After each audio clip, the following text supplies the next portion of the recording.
Hi friends, is சரி cinema bus அப்டேட்டில் அடுத்தது ஒரு வேறு லெவல் அப்டேட்டோடு வந்திருக்குங்க.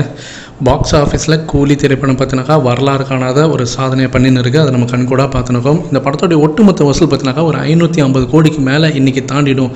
அதே போல் நாளை இல்லைனா நாளை மறுநாள் சன் பிக்சர்ஸ் கிட்டேருந்து ஒரு அஃபிஷியல் அனௌன்ஸ்மெண்ட் ரிகார்டிங் இந்த படத்தோடைய பாக்ஸ் ஆஃபீஸ் கலெக்ஷன் குறித்து அவங்க அறிவிக்கிறதுக்கு நிறைய வாய்ப்புகள் இருக்குது அப்படின்ற மாதிரி நியூஸஸ் வந்துருக்கு. அவங்க வந்து ஒரு ஜஸ்ட் ஒரு லேண்ட்மார்க் ஒரு மைல் ஸ்டோனுக்காக எதிர்பார்த்துனாங்க.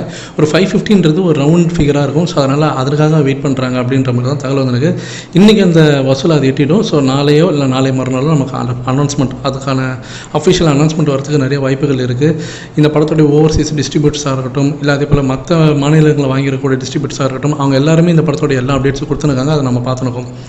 அடுத்தது இந்த படம் 550 கோடி கிராஸ் பண்ணும் பட்சத்தில் இன்றைக்கி கிராஸ் ஆகிடும். அப்படி பண்ணும்போது இந்த படம் பார்த்தீங்கன்னாக்கா நம்ம தமிழ் சினிமா வரலாறுலே அதிகமாக வசூலை குவிச்ச படங்களில் டாப் 3ல் நுழைஞ்சிரும். ஸோ 3rd பொசிஷனுக்கு இது வந்துடும்.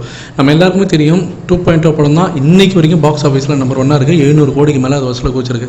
2வது இடத்துல ஜெயிலர் திரைப்படம் இருக்குது. அது 600 கோடிக்கு மேலே வசூலை குவிச்சிருக்கு. 3வது இடத்துல இப்போ இந்த கூலி திரைப்படம் 550 கோடியை கிராஸ் பண்ணி நம்ம தமிழ் சினிமா வரலாற்றில் 3வது இடத்துக்கு அது போயிடும்.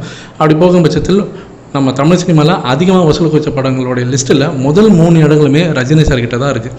ஸோ இது வந்து தலைவர் பற்றினாக்கா வேறு ரகம் அப்படின்றத நான் சொல்லுவேன். ஏன்னா எத்தனை வருஷம் நம்ம தமிழ் சினிமா ஆரம்பித்து 100 வருஷம் ஆகுது. அவர் வந்து 50 வருஷம் ஆகுது. 50 வருஷமாக அவருடைய ரெக்கார்டை பீட் பண்ண முடியாமல் இன்றைக்கி எல்லாருமே சென்னையில் தான் இருக்காங்க. ஸோ அதிகபட்சமான வசூல் இன்றைக்கி வரைக்கும் யாராலையும் இந்த 2.0 தொடவே முடியல. மீண்டும் ரஜினி சார் ஜெயிலர் செகண்ட் பார்ட்டில் வந்து அதை உடச்சா மட்டும்தான் அது சாத்தியன்றது இப்போ தெளிவாக தெரியுது. ஏன்னா 3வது ரெக்கார்டே அவர் தான் வச்சிருக்காரு. செகண்ட் பிளேஸ்லேயும் அவர் தான் இருக்கார். இவங்க முதல்ல 3rd place second place Jailer ரெக்கார்டை உடைக்கிறதுக்கே இவங்களுக்கு இன்னும் எத்தனை வருஷம் ஆகும் தெரியல.